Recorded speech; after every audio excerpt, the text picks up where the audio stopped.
Ikaw, girlfriend mo siya. Siya, boyfriend niya si Bostoy. Ano ba talaga?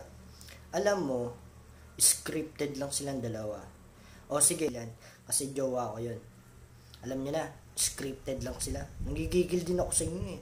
Pinagbibigyan ko lang si Bostoy ah. Lumalaki na yung ulo niyo.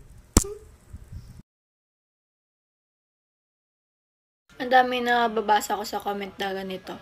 Scripted lang daw kami ni Boss Choi. Para makipag-collab lang sa akin, para makipag-scripted lang. Nako naman.